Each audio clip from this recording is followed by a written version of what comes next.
Good afternoon and welcome to our attendees, hoteliers, travel partners, and to our 4 panelists today for this second edition of IMEET Hotel webinar. My name is Caroline Dallin and I'm Director of Business Development at Bidroom. And we are really thrilled to host this second edition of IMEET Hotel webinar and to see also the high level of interest from you guys since last week when we started. So first, let me introduce you to our 4 panelists before getting started. This webinar will feature Callum Hale-Thomson, who is VP Business Development at Unwrap. Hi, Callum. Hey. James Lemon, who is the founder and CEO at The Growth Works. Hi, James. Hi, Caroline. Hi, everyone. Eleanor Petronzio, who is Head of Client Development at ASK Chase. Hi, Eleanor. Hi, everyone. And we are still missing our last panelist who has some technical issues, but we saw him briefly and he will be back for the last presentation. So Sam Martin, who's Head of Commercial Operations, Performance Programs, Emerging Channels at Uber Eats and Uber. So thank you to the 4 of you for accepting to share your expertise with our audience today. As we recognize how serious the situation is, we decided to turn our IMEET Hotel event into weekly webinars to bring you relevant content regularly during these difficult times. So IMEET Hotel conducted a survey with 1,000 hotels to design a webinar more suited for them. And one of the subjects that was highlighted was partnerships. So in this session, we will cover partnerships and creative and innovative ways to drive new revenue streams for hoteliers. So please feel free to use the Q&A feature to ask questions. We will be happy to answer it at the end of each presentation or during the final Q&A. The conference will run in total for 1 hour, which includes 4 times 15 minutes presentations. So we are now ready to get started with Callum. And Callum, today you will tell us about how basically content can enhance our guest experience and drive incremental revenue by upselling, for example, services such as tours and activities. So Callum, the screen is yours. Brilliant. Oh, thank you so much for that intro, Caroline. And thank you everyone for joining today. It's a real pleasure to be able to speak with you all. Let me just make sure my connection's working. Perfect. So I don't think I need to, repeat what's already been said a lot over the past few weeks about how hard our industry has really been hit by the COVID-19 crisis. But I really think that with every major setback, there's always a silver lining. And we're obviously part of an exceptionally resilient industry, hospitality. I think this downtime is going to give us a really great opportunity to think about some of our basic practices and work on them, how we operate, who we work with, what sort of partners we choose, and most significantly, how we can best serve our guests in the future. Now at Unwrapped, we work with dozens of partners in the hospitality industry. And over the past 5 or 6 weeks, from our dining room tables and bedrooms, we've been working flat out to develop some really creative solutions to help them through this crisis. And I'm really pleased to actually be able to share some of those findings with you in my presentation today. So I'm going to be speaking to you about how you can leverage some local partnerships in your hometown or city to help augment the stay experience for your guests, all whilst driving some new and innovative revenue streams. Now, traveler numbers are not expected to return to pre-COVID levels until at least 2021. So I think it's really more important than ever that you really maximize revenues from each future guest or traveler that you're going to have come and stay with you very soon. And I would say that even before this whole situation came about, travelers were already starting to expect a lot more from a hotel than just a really comfortable bed and a great seamless check-in that you're so well known for. They're really looking to hotels as enablers of a complete destination experience. They're looking to understand right at the beginning when they're making a booking that your property is in a really great location. And then once they're actually in the property, they're looking to know that you can provide some expert guidance on where to visit, what to do, and how to make the most out of their trip. Many of the big players are actually really ahead of this. You only need to look at the huge investment that Booking.com has placed in the connected trip, or what Airbnb is doing with their new experiences brand, to really see the direction in which the industry is moving, and how they're trying to augment traditional stays with destination experiences.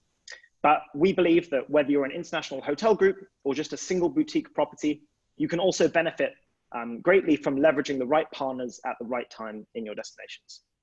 So I'm going to focus on 3 main areas today as part of my talk. I'm We're going to look together at some emerging trends and think about the types of travelers you might expect to meet in the days following COVID-19. Then we're going to have a look at what they're looking for, talk about why you're so well positioned as a hotel to capitalize on the experience that they're looking for in their destination. And finally, I'm going to talk a little bit about best practices for using these local destination partners in your city and look at how that can power the guest experience and help you to earn a little bit more in the process.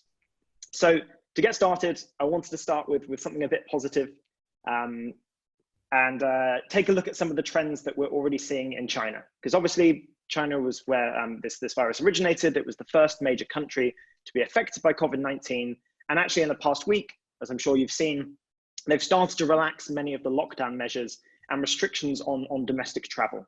So really the first and most significant indicator that we're getting at the moment is that domestic travel will be the first major segment of the market to recover. We've been looking at some data from Airbnb and from trip.com, and it's all showing that the most searched for destinations in China are heavily domestic. And as you can see on the screen there, less than 150 kilometers from the origin. So really looking for places within a short travel time. And this really means a few things. Globally, domestic travel is really likely to be the most significant market for hospitality for several months. Countries are going to open their borders slowly. Some countries will remain in lockdown whilst they fight the virus, whilst others will slowly introduce lighter restrictions. But it also means that consumer behaviors are going to be quite tentative. After months of being cooped up in their homes, having learned social distancing as second nature, it's likely that travelers are going to avoid venturing too far afield. They're probably going to instead choose to stick to familiar destinations or even locations within their hometown or city. And I guess most importantly, they're going to be really looking to stay safe. And they'll be turning to experts like you guys for advice on how to do this. The second big trend we've seen is Yun tourism, which means cloud tourism in English. Now, during the lockdown, many Chinese hospitality and travel companies have been leveraging digital platforms to basically stream inspirational content into their customers' homes, give them virtual trips and get them excited about traveling again. Google's also started doing this recently. I'm not sure if any of you have seen the really incredible augmented reality viewing experiences they've launched, going through some amazing natural history museums, art galleries, all from the comfort of your home. And really, we believe that producing engaging content like this is a great way of staying at the forefront of your guests' minds. So when they begin thinking about, travel after coronavirus, you're going to be the first ones in their head, and they're going to want to come and book with you. And the final part is a rise in package trips and the idea of experiential travel. So Ctrip, which is China's largest OTA, have started identifying some really unique opportunities that have come out of COVID-19. For example, there are many Michelin-star restaurants in China that used to have waiting lists of over a year. But after coronavirus, they're completely empty. The restaurants are desperate for clients, and Chinese travelers and foodies are desperate to get reservations there. So Ctrip have put together packages which merge stays in hotels that have lots of vacancies with these reservations at these great restaurants, providing a benefit to both the consumer and the businesses like yourselves. So the idea of traveling for a really specific experience that they might not been able to do before is really emerging. Now, China's a few steps ahead. So I really think this is a great time to begin thinking about how we can prepare, and also to consider the new types of traveler who are likely to emerge in the first few days after restrictions are lifted. Now, we don't really know what's going to happen, but our team have been researching over the last few weeks and months to put together a few profiles that I'd like to just kind of quickly take you through now. The first and most distinct category we're looking at really is the staycationer. So this is really born out of the rise in domestic travel. These are likely to be locals who want to travel, want to escape their bedrooms and their kitchens after months of lockdown. They want to have a pampering experience, but they're wary of traveling too far. So they might choose to stay in a different part of the same city. I live in London, I live in East London. I might go and stay in an incredible boutique property in West London and enjoy a lovely weekend away. The important thing to know is these guys know all the tourist spots. They know the familiar places in their city, and they're not too interested in revisiting them. So you really need to entice them by showing you can help them to discover hidden gems in your unique area, the place you know best. The second group is a little bit different. We're terming them the escapists. So these are city dwellers in urban areas who are really looking to get out and find somewhere rural, somewhere quiet, somewhere safe. Some people are already doing this during the lockdown periods, but we believe this trend will actually continue even after the peak of the virus. And what's really important to know about these guys is that they're unfamiliar with the destination they're going to, and so they really do need that assistance with basic services and access to local amenities. And then finally, the group we're calling the opportunists. So these guys really love taking advantage of the really cheap airfares we're seeing for future travel and potentially cheaper accommodation as well. They're heavily experience driven. So they're the kind of traveler who might be interested in one of those Sea Trip Michelin star restaurant packages, for example. They're trying to see this opportunity and make the most of it.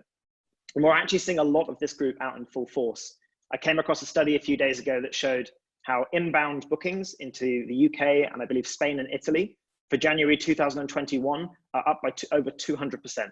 So people are really looking to skip over this whole period and get some bookings in while the prices are really, really good. The question I have right now, though, is what resources do these travelers have to actually have the experiences that they so desire? And the truth is, these travelers are really doing a lot of the work on their own at the moment. There's a recent Google study that said over half of travelers actively search for local tips on their smartphones when they arrive in a city. But the issue is the resources they have right now just aren't very good. So you could spend hours and hours. Ooh, sorry, let's go back one. Let's see.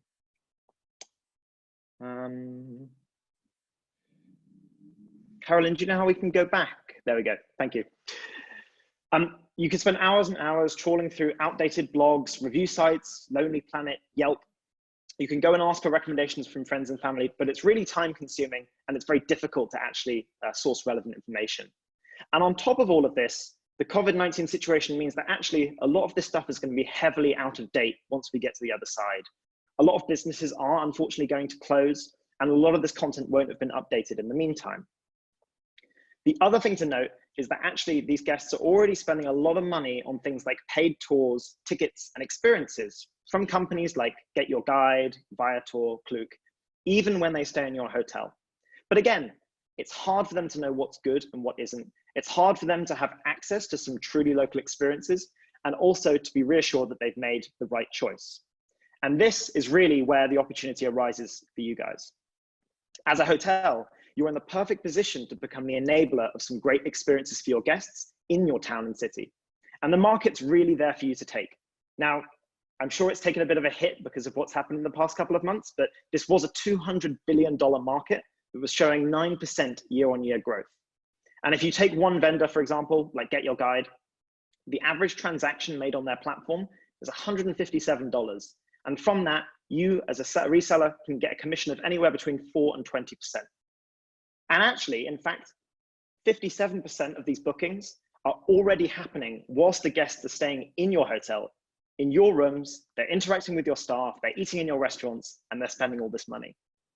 Although, unlike the experience providers, you have this double advantage of proximity and trust. You're the key connector of a guest to their destination, and you have the ability to communicate with these travelers in ways that these experience companies could only dream of before, during, and after their stay. So how do you take advantage of these opportunities? It's really important that you consider partnership opportunities that extend beyond your traditional services and offering. And we believe you can do this by leveraging 3 simple layers of partners to meet these new traveler needs and capitalize them. So first, you can provide some relevant, curated, personalized recommendations that just help your guests to have an amazing time when they're not in your hotel. This is like telling them about an amazing coffee shop that's just around the corner, maybe a hidden bar that's a few streets away where they can go for a drink on their first night. Have an amazing guest experience.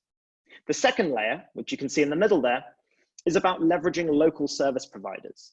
So this is about identifying and anticipating some existing behaviors and needs from your guests and bringing them in-house. So I'm sure many of your guests arrive at your hotel via a taxi, for example. Wouldn't it be brilliant, if you don't do this already, if you could sort a taxi for them in advance, at a much better price than they could on their own, completely automatically, and also earn a healthy commission for you in the process? Or if you didn't have an in-house gym, but your guests were looking for somewhere to exercise, and you could offer them access to a really great gym just around the corner, a good price, and again, earn some much needed revenue for you guys. And then finally, right in the center there, we have the experiences portion.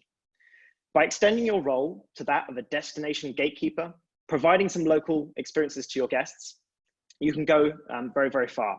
As I said before, many of your guests are already independently using these companies to purchase experiences. And you can benefit both in terms of revenues and in terms of guest experience by being the enabler who brings all that together. And this is what it looks like in practice. For example, on the first day, your guest finds an incredible trattoria thanks to you, has an amazing meal. It's a brilliant guest experience. Then, perhaps they've also utilized your airport transfer service. That also nets you a healthy amount of commission. And then maybe during their stay, they visit a great museum, which they would have gone to anyway, but you were able to provide them with a pre-booked skip the line ticket. And then maybe you suggest a great cocktail masterclass with a local mixologist. Both of those earn you commission, but they also provide a really great unique service, helps you to differentiate and stand out from your competitors. And so this looks a little complicated, but how would you go about developing this kind of partnership strategy?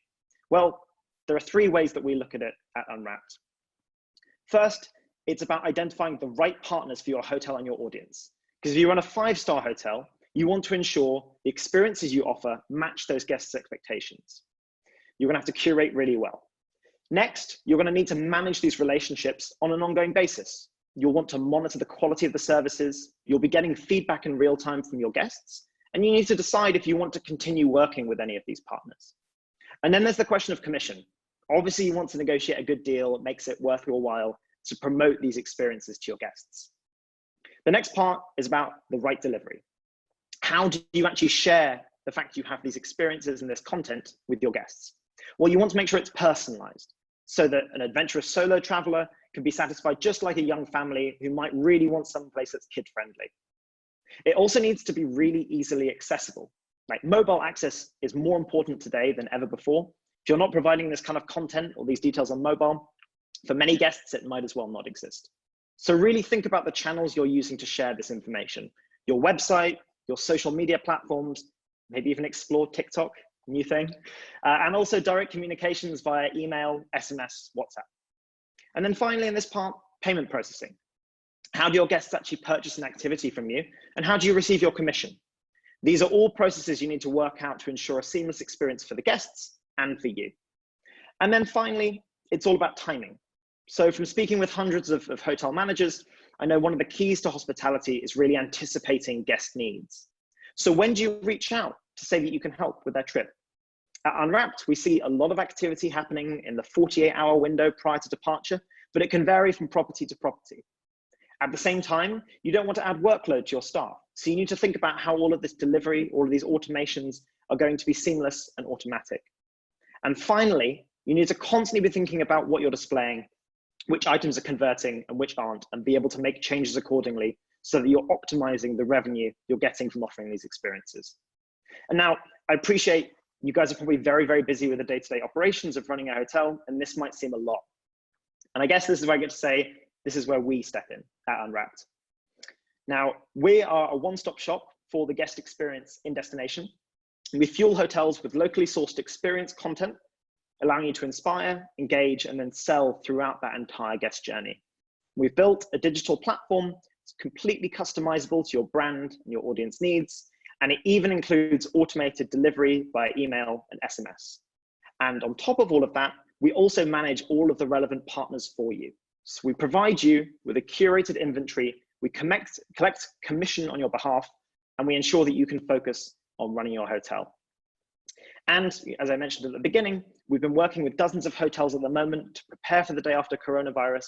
We've put together a 3-point plan on best practices from here on, starting with communicating. Many of your guests are going to be really disappointed that they can't stay with you during this time. So let them get really excited about a future trip and imagine all the things they can do from the comfort of their living room.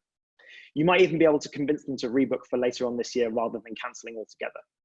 Secondly, showing that you're ready to cater for the new traveler personas who are going to emerge in the coming months. Share videos across your social media platforms, highlight local gems on your website.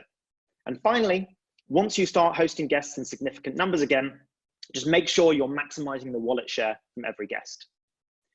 Now, these are really unprecedented times. We're really keen to help however we can. And for that reason, we're actually offering a free 6-month subscription of our platform to any Bidroom hotel. This covers a city guide that can be fully branded to align with your hotel. You'll also earn 100% of the commission earned during this period. And we'll also be on hand to consult with you on other ways we can help with inspiration content. So If you'd like to take advantage of this offer, there'll be a follow-up email after this webinar, and you can click on that and get started with us. So yeah, thank you so much for listening. Please check out our blog and website. And I've written a little article there as well on best practices for hotels. Alternatively, please reach out on LinkedIn. I'm always happy to chat and share experiences and see how we can help each other. So yeah, thank you so much. And I'd really love to get any of your questions. Well, thank you, Callum, for the very good presentation. I want to mention that we're very proud to start this new partnership with you. So as you were mentioning, all Bidroom hoteliers, we still receive this this new proposition, and we hope that they will be able to benefit from it and in this time. So I had a question for you. First, I had a question from the audience asking about the markets that you cover. The question was more regarding Italy, but I guess we can ask the question more broadly.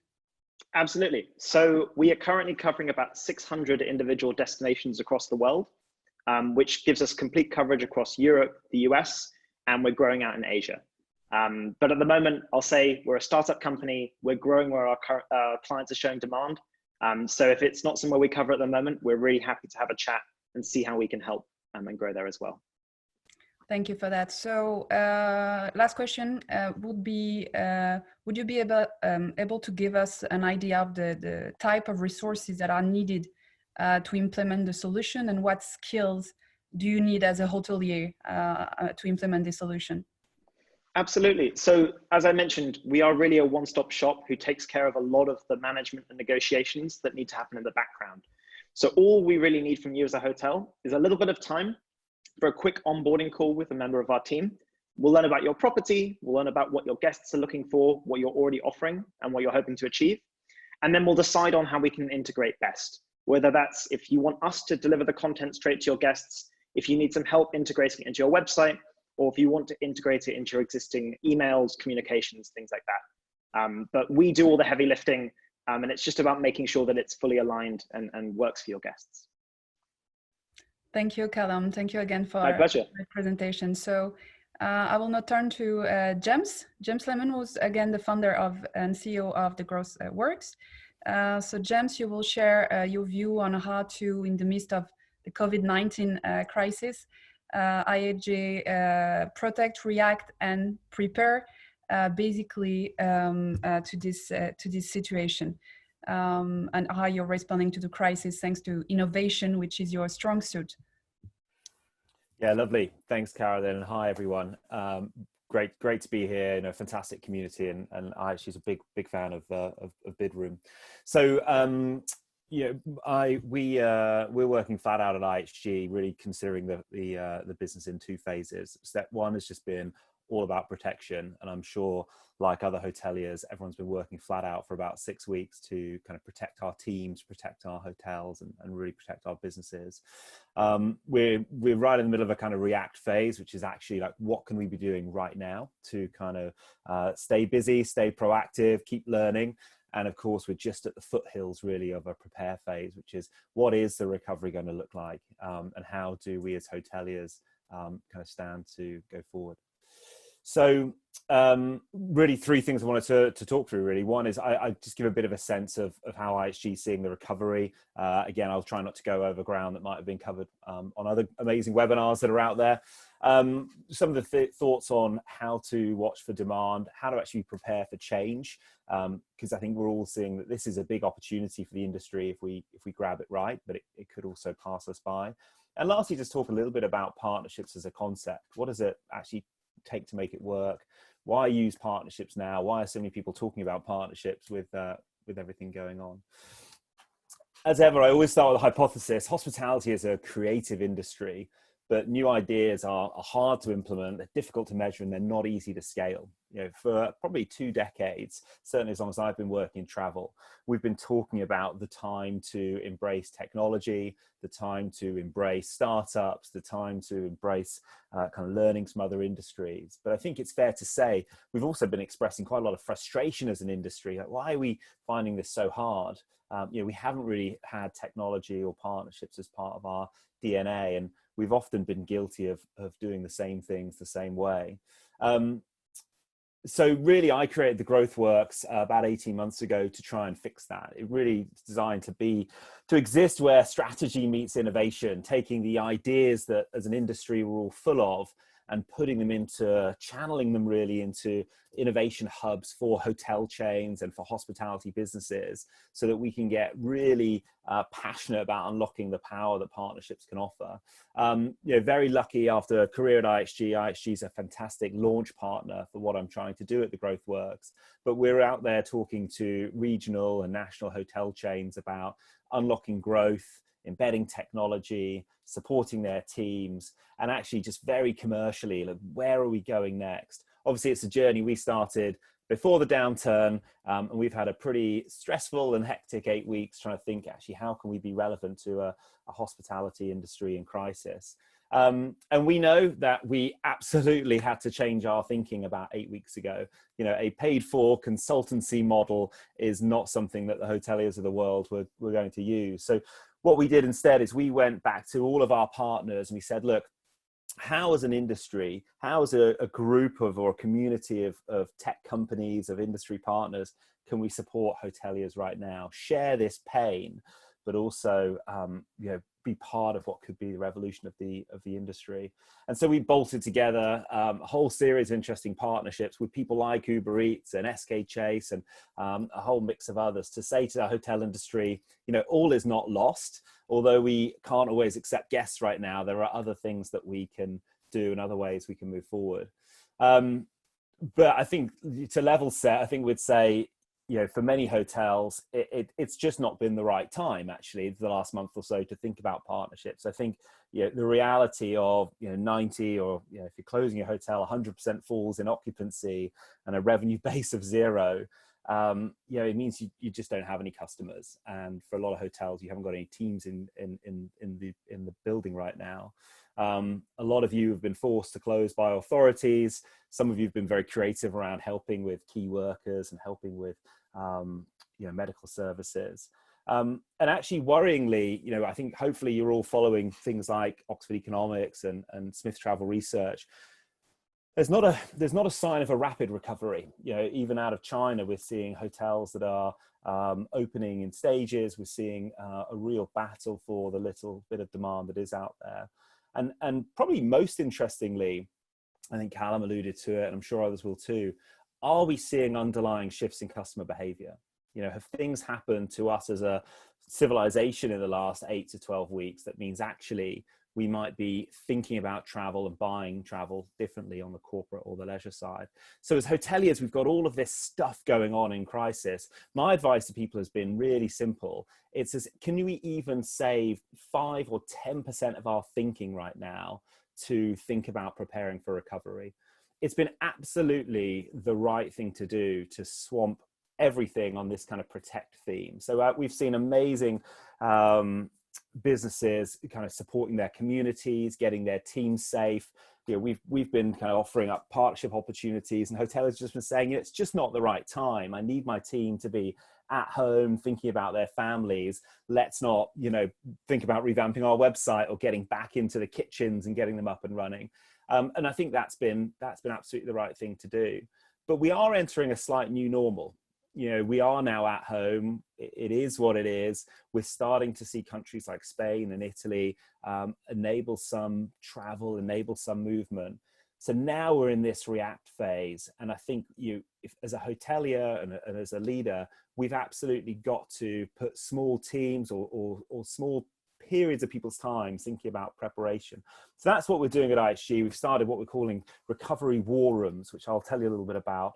Kind of in each of our regions, and then a big kind of combined global effort.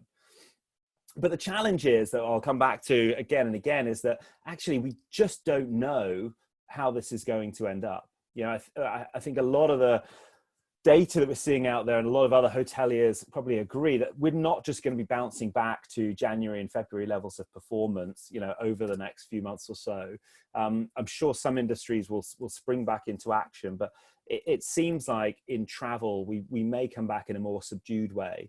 people may be nervous about gathering in public spaces and lifts and big conferences. So we've been thinking about 4 phases. One is actually you're going to need a series of scenarios. You're going to need to think about how might different segments react and how might demand look a bit different. You need monitoring skills, which is actually, it could just be a revenue manager, but someone on your team needs to be monitoring actually what are searches on your website like, what is international traffic into your destination like. You're going to need to be building some really simple plans, but more importantly, and I'm trying to energize the industry around this, we're going to have to be innovators. We're going to have to run little experiments all the time as hoteliers now for the next 6 to 12 months or so to really understand what's going to resonate with the traveling community as they come back. So that might feel great for a big hotel chain, lots of resource, but actually we really are just a small squad of kind of 5 people at the moment, kind of hacking away at this at IHG. So I really want to share as much as I can with everyone else and really think about how the growth works are helping hoteliers think about recovery. So here's just a really honest list of stuff that we're looking at right now. One is, Callum's alluded to it, and a lot of people are talking about it. This domestic travel, is domestic going to rebound a little bit stronger than international, either because of the way authorities release the lockdown or the way people are perhaps nervous about flying? If so, how is your hotel set up on your own website and in terms of your sales teams to really be capturing the kind of cut and thrust of picking up domestic demand? Would a domestic leisure traveler come to your hotel website to really understand, where you are in the city and what's going on around your hotel? Distribution mix. The industry has talked a lot over the last 10 years about direct bookings versus indirect bookings, but how are customers going to respond? A lot of hoteliers are really frustrated with booking.com and the way some of the OTAs have responded to the crisis. But actually, what are you doing to really own your direct journey, to own the interactions that customers are having on your website? And while we're talking about websites, think how comfortable we've all got as customers with online. Every segment now, from young to old, has become online first in the last 12 weeks or so, for groceries, for our shopping, for our social. Well, how does your digital channels reflect that? Can you buy all of the services of your hotel in a couple of clicks on your website? Can you chat to someone in your hotel while on your website? And if not, how might you experiment around that customer trend? We're talking a lot about groups business. Again, I'm sure we've all planned conferences we were supposed to be going to, and it just hasn't materialized. We're seeing conferences moving completely out of the 2020 calendar, and even some people looking at not reconfirming 2021 yet, waiting to see what happens in the future. And then there's the customer thoughts as well. Again, the 2 big trends around hygiene and social distancing. Well, what's that going to mean as customers come back? So a war room kind of mentality, putting together a small cross-functional team across these 4 areas would absolutely be the way that I would go, even if it's just 1 or 2 hours a week to start with your leadership team. Scenario planning is really about, look, is there an element of your hotel strategy you wanted to execute and just haven't been able to do for the last few years? You've just been too busy, whether that be anything from a renovation to new tech, looking at, did you want to go after, local sales in a bigger way? Well, now's your time, because you're starting from zero. There's a great quote by Sloan Dean, the CEO of Remington Hotels, a couple of days ago, where he's like, we're all starting at 0 revenues. So we're going to have to build this up percentage point by percentage point. Are there ways that your hotel can make money that isn't rooms that you have got sitting there? Whether that be in your kitchens, in your meeting space, on your website, the kind of things that we're talking about today. And then on demand, how might different customers react? Do we think you need to have a big play in hygiene? How are you getting more calls around social distancing on your websites? And how might you think about putting those kind of messages into your customer emails or on your website? And then it's all about monitoring. Don't go crazy and try a load of stuff, but start monitoring what guests are asking for, how different demand segments are coming back. Try and look at some data as a team and see what that tells you. Then is the experimentation. And it's at this point that people like Eleanor, Sam, and Callum definitely need to get a phone call. again, as an industry, we've all rallied around and gone, look, we need to help hotels right now. You know, almost everyone I know will spend 30 minutes or 60 minutes explaining kind of their offering and getting trials going. So if you wanted to tweak your website, if you wanted to tweak your guest journey, now is the time. What kind of experiments can you run? And this is the kind of time where, as the growth works, we'd love to step in and help you, because we're all experienced project management. And this is where it can take a little bit more time and potentially a little bit more expertise in terms of, you know, shortlisting the right people, doing some negotiations, maybe doing a bit of light integration. So, but be prepared to try some new stuff.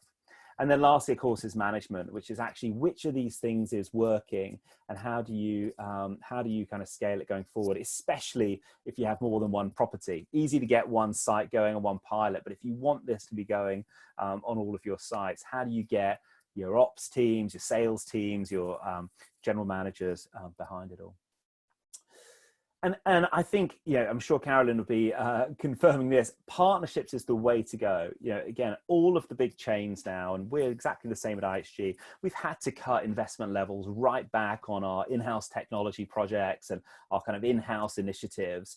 So we're going to be turning to partners in a bigger way, because firstly, they've been thinking about this for, you know, 5-10 years. They know this space. They really are the experts. And there's a partner for everything we've looked at, you know, whether that be gift vouchers on your websites or food delivery out your kitchen or, you know, local attractions. There's people who already have completely white labeled services ready to kind of stick into your business.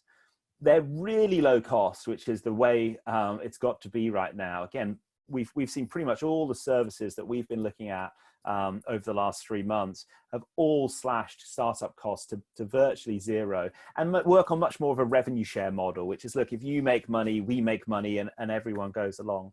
And again, that's a great place to go because it means you've got skin in the game and they want it to work as well. They're also really fast. They're motivated to get going, but actually they've done this before for probably dozens of your peers. Whereas if you go to your website agency and you try and spin something up from scratch, you're going to be caught up in, you know, product design cycles for weeks and months. So it's a really easy lift and much faster. And it's also much less risky, of course. All these guys that I've worked with have got a really strong business case as well. So you can almost kind of see how good they are before you buy, which is great. So if I were to kind of boil it all down, there's really, I think, 3 things that need to happen. One is it's going to take pretty smart facilitation. You know, if you've siloed up your business into, you know, sales, revenue management, marketing, ops, now's the time to force everyone into a room and do some great facilitation to actually gather that team, get the ideas out, and then start to shortlist. What are you going to try? What's going to go first? How are you going to monitor the market? How are you going to get a single way of looking at the data so you can move faster?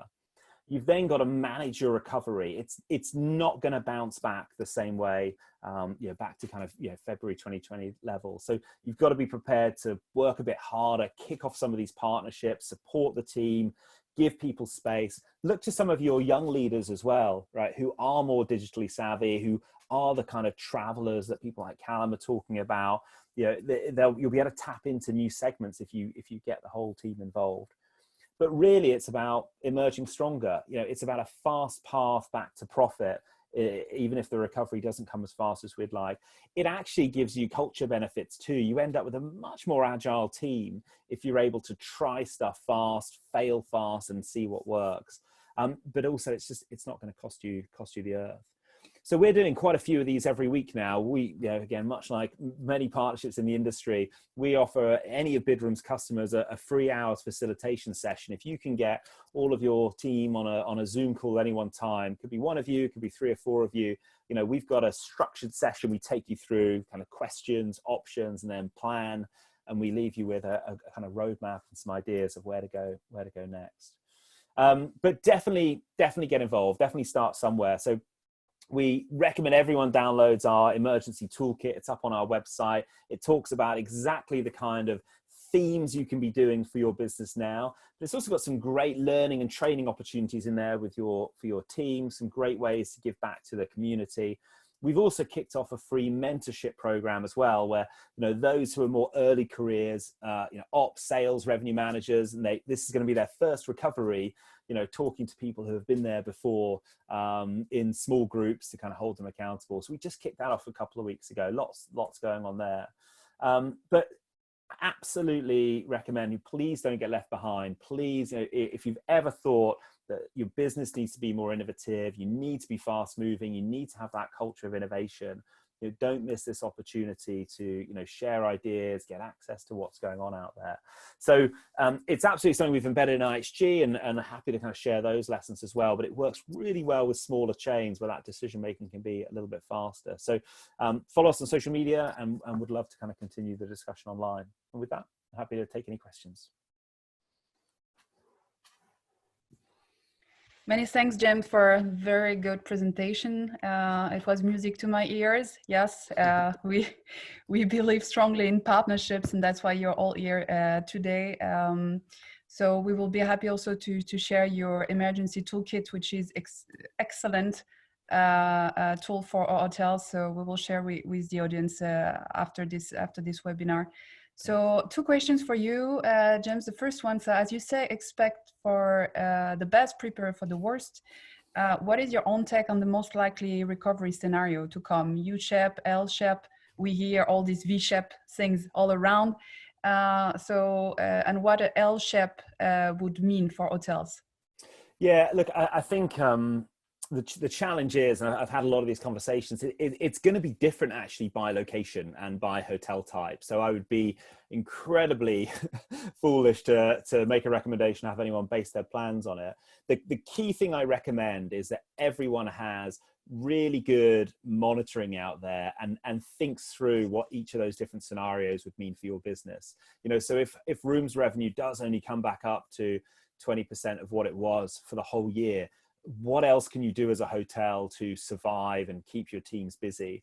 But equally, if some demand on the leisure or corporate side bounces back faster, you know, are you ready to capture that business direct? Are you at the mercy of the travel management companies or the OTAs? So I can only recommend scenario planning, you know, for each of your demand segments, for each of your channels, looking at a couple of the new customer trends, and just think, you know, then monitoring, actually, you know, am I seeing forward bookings? Am I seeing traffic on my website? Am I, you know, have a look at your OTA dashboards. Am I getting click-throughs? So, I mean, I won't completely avoid the question. I think I'm probably in the camp of that domestic travel will come back first for most markets. So those hotels that really get ahead in their sales and marketing, you know, cut and thrust old school local corporate sales, and, you know, really savvy website marketing around, you know, the attractions and why you're a great place in the community to be. I think things like family reunion packages, I think, will be, you know, kind of the way to go. But again, different for different types of hotels. I think groups and meetings business, I think, will be, you know, unfortunately a lot slower to recover.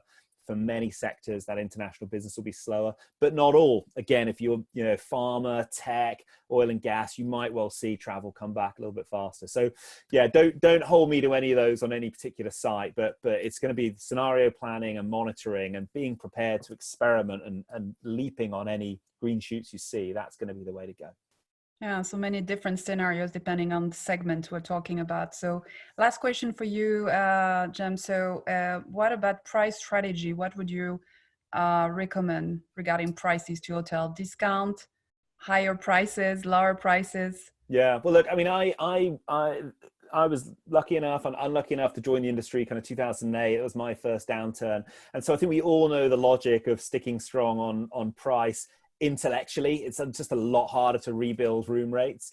At the same time, I know how unhelpful that is when you are in the middle of a cash flow crisis, and especially if you're feeling more vulnerable.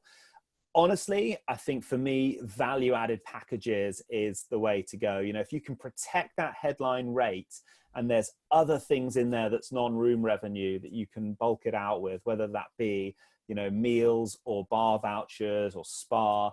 I think for me, that's absolutely kind of the way to go. Try and protect your kind of headline room rate pricing, because it's just so hard to build. but at the same time giving customers a great sense that this is a really good deal. And I'm a big fan of, it's almost a mastermindly planned. I'm a really big fan of things like local attraction packages, because there's just such a good sense of value, because you can take a bit of a hit on the room rate, and the guest is getting a really good sense of good room rate package, good attraction pricing, and everyone comes away feeling good about it. So I would absolutely go down the route of creative corporate and leisure packages over the next 6 months, but try and protect basic rates. Thank you, James, again for this excellent presentation. And it's now time to turn to Eleanor Petronzio, our third panelist, who is head of client development at ASK Chase. And yeah, here you are. So ASK Chase pioneers in digital gift vouchers for hotels, software with a service. So Eleanor, we are all ears. Brilliant. Well, welcome everybody. So I'm Ellie. We're a company based in Scotland in the UK. I'm just going to test my controls here and think, oh, have I got control of the screen? I can't. There we go. Perfect. So as I was saying, we're based in Scotland. We've been in business for 17 years, and we provide luxury hotels with a solution for selling gift vouchers online. So we work with over 350 luxury hotels in the UK and in further afield worldwide, and we've really had a busy few weeks. We've had to think outside the box, which is interesting what Callum was saying and James was saying. We've really had to work with our developers as to what clients want now, extending gift vouchers, using gift vouchers as well. I'm not going to talk about this in this session really, but another thing we've really seen is how our software has really helped hotels with cancellations. So rather than giving a refund, they've used our system to give a gift voucher to use within 2 years, and please come back. So we've been working really hard the last few weeks. So yes, we're a software company, but we also have a service that we really provide. And that's, all of us have worked in hospitality, so we work with luxury hotels, so we really give a good service as well as the software on there. So what we do is we provide a luxury site to match a hotel website for gift vouchers. So our clients will have very clear links onto their site. We've seen a lot of those links get clearer and clearer over the last few weeks for gift vouchers. So throughout, for example, here with Corinthia Hotels, they've got a very clear link for gifts, but when you go into their spa, when you go into their afternoon tea and overnight stays, they've got very clear, deep links for gift vouchers throughout their site. So what we're seeing at the moment is, well, how can we help hotels as well as doing their normal gift vouchers? At the moment, a lot of hotel managers are seeing revenue from gift vouchers now as the way forward to help them through the next 6 months, however long it's going to go. So we work taking revenue for gift vouchers, and the hotel gets all of that revenue. So it's not revenue on redemption, it's revenue on sales. So we've worked with a lot of our clients to put together some very sensitive marketing campaigns in the last few weeks, and we've seen week by week these campaigns changing. And really the message is have something to look forward to, look forward to a family meal together, look forward to something for you, for yourself in the spa, give somebody an overnight stay break. So we're really seeing clients really engaged at thinking, right, we can really use this now as a tool. So these here are messages of love, brighten up their day.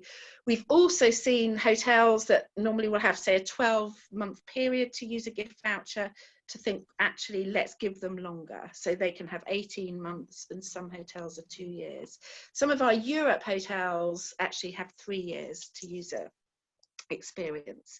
So this is what we're seeing. There's a lot on this page here, but just going into gift voucher messages from the last few days, these are the sort of messages we're seeing. So happy birthday, something to look forward to, sorry we can't spend this together, here's something to treat yourself later.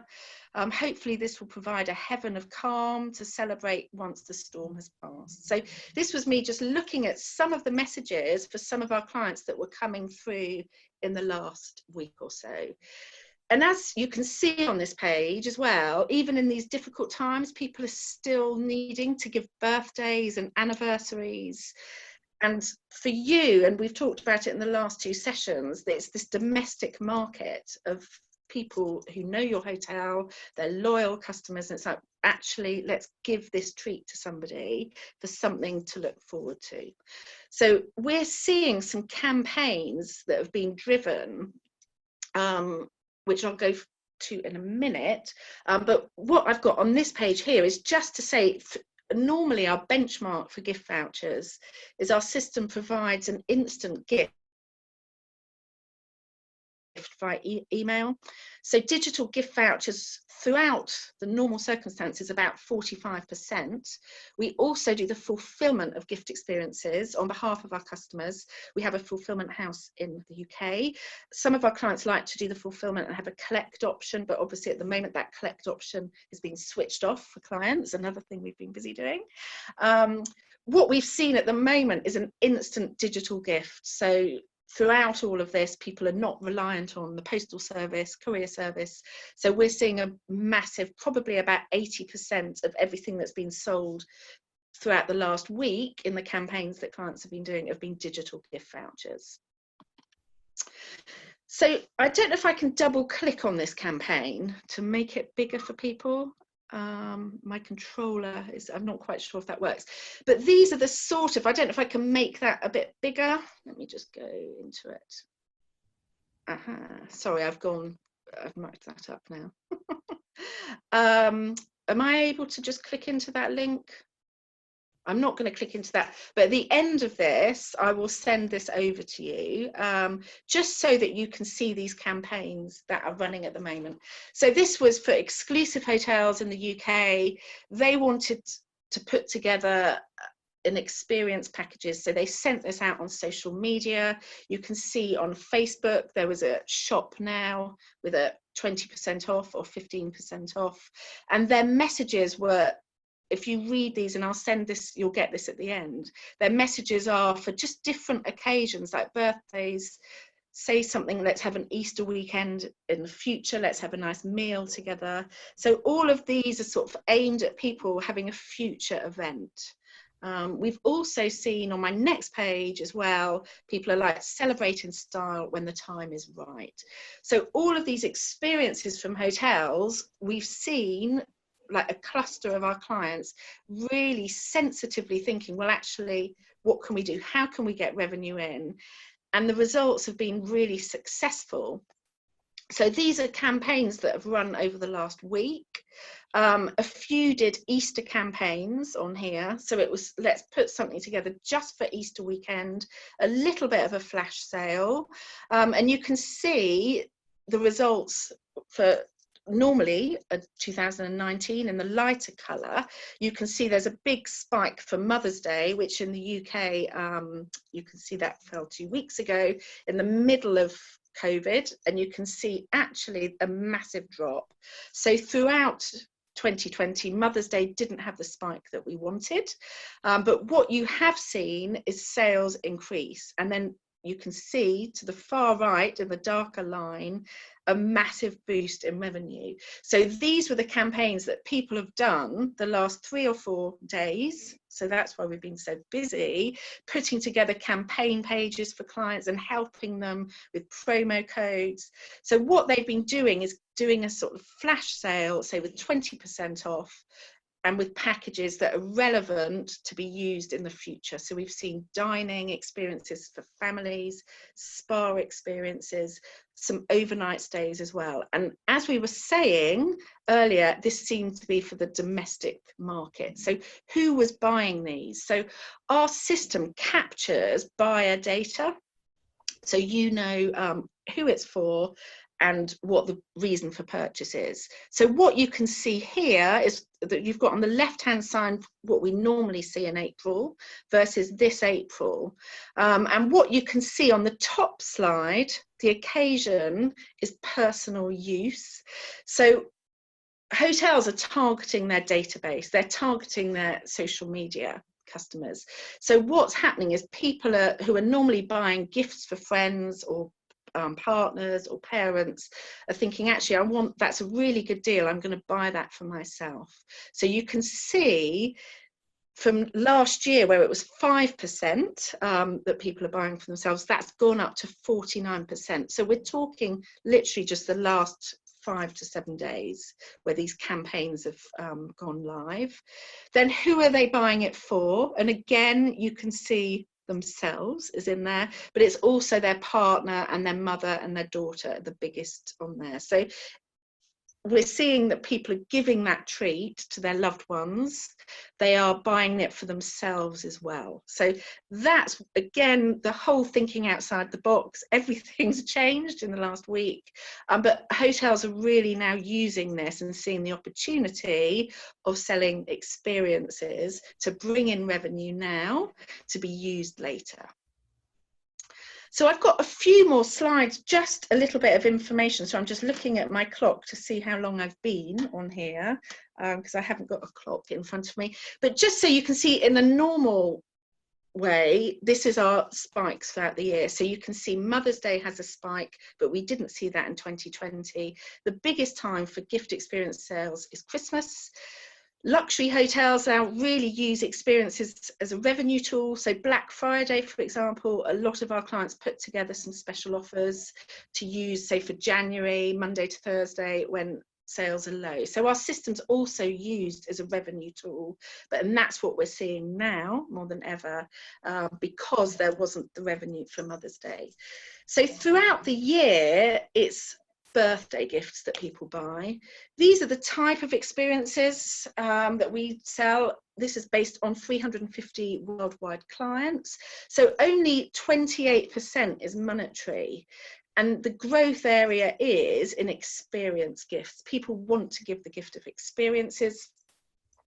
SK Chase was set up by our founders, Kay and Steph. They worked for the Townhouse Collection in Scotland. They saw gift vouchers as a massive hassle for hotels with no system. That was 17 years ago. Our biggest seller has always been afternoon tea, but we've seen a decline in it this year. And the reason being is people want something a little bit different. We're seeing a massive growth in cocktail experiences, the themed afternoon teas, of cocktail afternoon teas and gin and tonic afternoon teas. So this is, in a normal environment, how gifts sell. And we're seeing throughout the last few days, the hotels that have run offers, it's spa breaks that have done really well. We put together all of our data, the price by occasion, what people are buying when. So you can see, I don't know how clear it is, it's sort of over to the right of the slide, the price by occasion, and you can see personal use. So again, we work with our clients saying what the benchmark is for personal use. That's what tends to be people are buying at the moment. And then it's also the birthday gifts. So we work with all of our data insights across all of our clients, helping with all of our marketing insights of what to do, when and how. So when we work with clients, we're sort of working in partnership with marketing teams. We're always saying, oh, what's next? What are people buying on there? Just some insights a little bit more. We're seeing sessions on mobiles, but people more tend to spend on their laptops. So they're looking at gifts on their mobiles, but spending on their laptops. So just how does the business model work is, well, there's no upfront fees for working with SK Chase. So we have a 0% setup fee, but what we then do is we work on a commission basis. So we're really working with you, which is where our service comes in. So our teams can work in partnership with you to really help your revenue. So our marketing team and data analyst are helping you really target. So what we're saying to people now is actually actually it's personal use. This is what they're spending. I would put together a campaign on Facebook and to all of your database with a promo code for 20% off. So we're really giving you those insights. So we take the funds on your behalf and then we pay you every month, and that's on sales rather than on redemption. So you have all of those funds for gift vouchers. And we work on a commission basis. So we have a commission scale per projected sales on there. Here's just a little bit of a case study of somebody that went live with us last June. You can see on the right hand side what they sold. So it was 13k in their first month, and then that went through to really good sales in Christmas, which is the busiest time of the year on there. So what the revenue we expect, also on that page, actually, I don't know if you can see on the right hand side, is 23% of gifts are never used. So that's instant revenue for your finance teams. Now, finance teams like that figure. Sales and marketing teams, however, prefer to get somebody in, because quite often the recipients of gift vouchers are new to your hotel and it's the buyer that knows you. So moving on, just a little bit of insights. Our top client sold over 2 million, this is UK pounds worth of gift vouchers in 2019. The average was about 256k in gift vouchers, and then 50% of our clients sold over 100k. I think the euro and the pound are quite similar at the moment. A little bit of information about who we are on this slide, but you'll see on the last page I've got our contact form, so I can get that to you. So please do contact us if you want more information.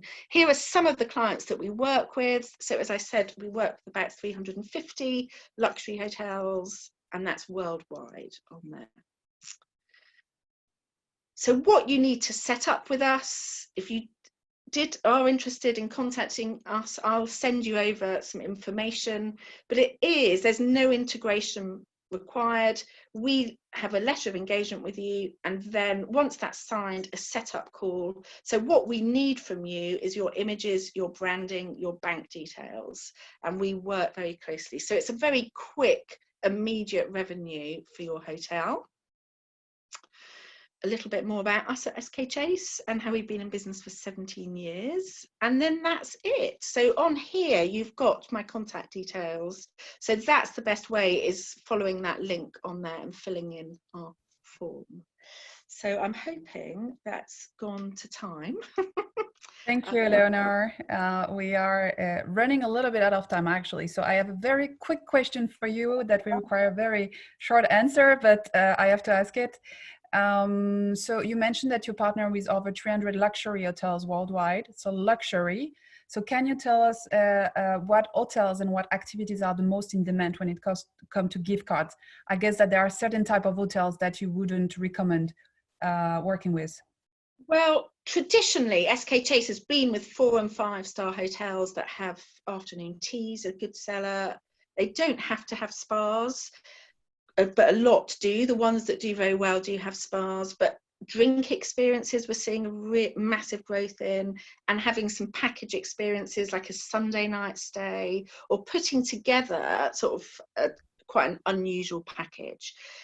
So some of our clients will work with like the local tourist boards. If they've got like a gin experience near them, they'll put together a package. So the more creative clients can be with packages. So traditionally it's 4- and 5-star hotels, but we are seeing a lot of restaurants come on board with something, again, people like something a little bit different rather than, you know, the traditional 3-course dining, something in that, like a cocktail experience or a lesson or a masterclass.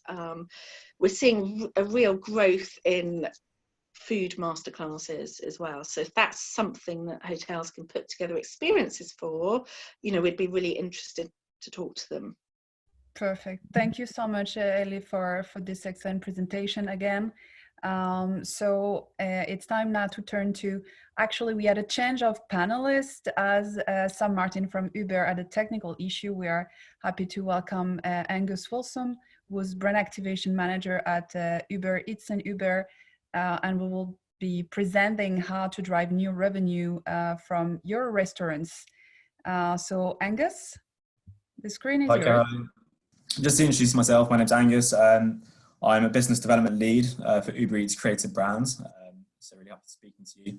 I think my key takeaway from just listening to James, Eleanor, and Callum is essentially that there's a great opportunity here to look at new ways that we can drive incremental revenue for hotels. And so I basically want to talk through a few exclusive delivery only brands that we've developed at Uber Eats.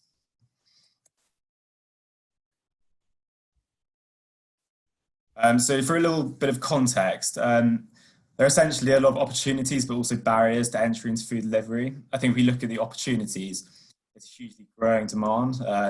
The sector is worth 8.4 billion in the UK. That's up 18% on the previous year, so huge growth. I think what we're seeing with that, though, is particularly with hotels and then other alternative operators, that there's this underutilized kitchen space. So maybe at peak hours it's busy, but then there's a lot of time during the day where these kitchens aren't being used. So essentially an opportunity here to get these sort of brands or food brands operating out of these kitchens and keep them busy. It can be a little bit difficult for some of these operators to understand where the opportunities are in food delivery, and that's where Uber Eats comes in. We've got lots of data to understand where the consumer trends are and which cuisines are most popular at a given time, and among which sort of demographic. What I'll talk about a bit later is the type of brands that we've developed, but essentially it is quite challenging because there are a lot of different stakeholders involved, whether it be across the supply chain or through marketing. So essentially what we've done is we've created these brands and they're ready-made for the hotels to go. We have two different really approaches essentially. We've got restaurant partners who are already existing on the app. So essentially they would run their typical menu through Uber Eats, and then they would also have another menu, which would be a bespoke brand, which we've created. Or there's this other option, was essentially going through hotel chains or independent hotels, and essentially they can operate these brands straight out of their hotels throughout the day. They're essentially plug in and play opportunities. Angus, I'm just interrupting you 1 second, like you don't have control over the presentation, so just say next when you're done so that Christian can move to the next slide. Okay, great, we'll do, thanks. Okay. So we developed 3 brands across different cuisines. What we've done is we've looked at the data that we've seen through consumers and what they're eating at given times of day, which demographics, and we've tried to understand which brands will essentially, cuisine types will do the best on the app. So we've got the Elephant Rum, which is an Indian cuisine brand. So it's basically like fresh curries, in a kind of like new but British style. And we've got Flip the Bird, which is a chicken brand, and then Soul Chicken, which is sort of Korean chicken brand. So basically these are 3 cuisine types which are really on trend at the moment. And we'll talk later through, I think it's Flip the Bird, which is a specific type, which is one of our chicken opportunities. If we go on to the next one, that'd be great.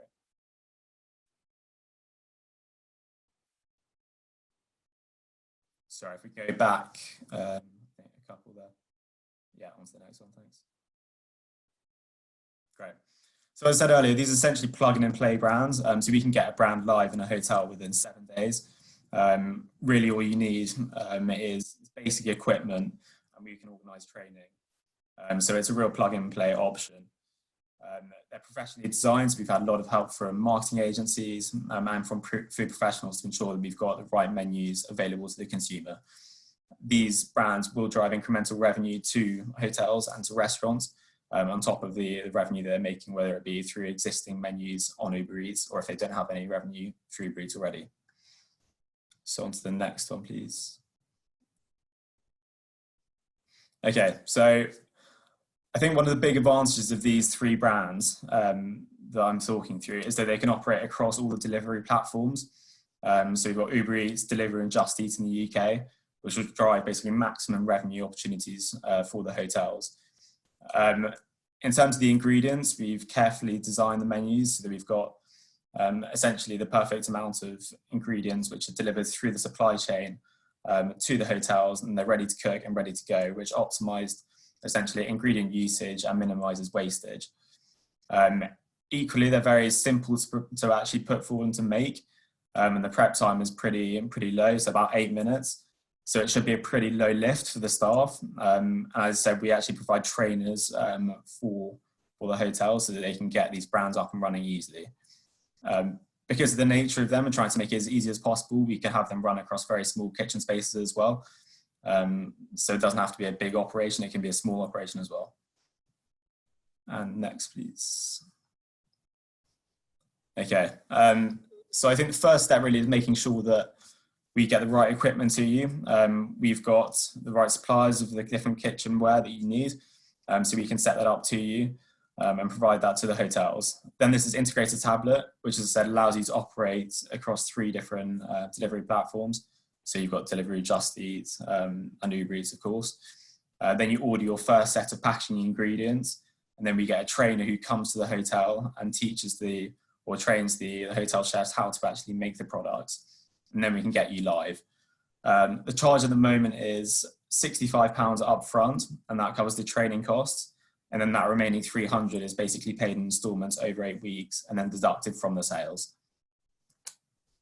Next, please. Okay, so essentially what we've done is we put in a lot of work, as I said, to understand the data behind these. We've got virtual brands currently operating on Uber Eats across a lot of restaurants.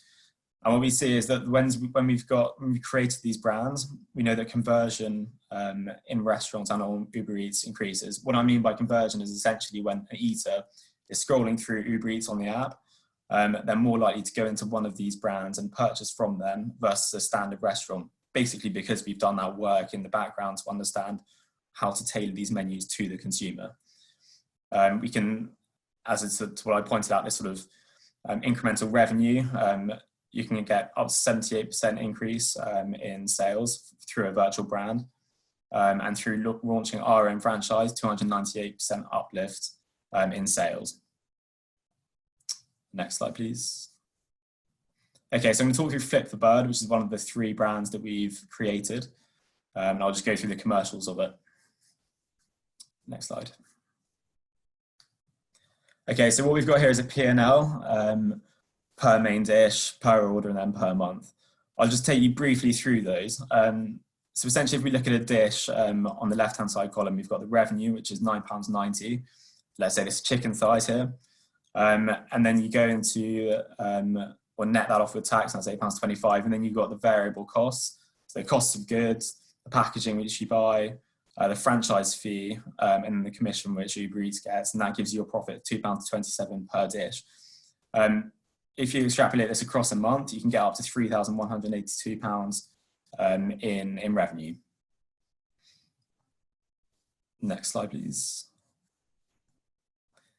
Okay, so this works out at £168,000 a year per site.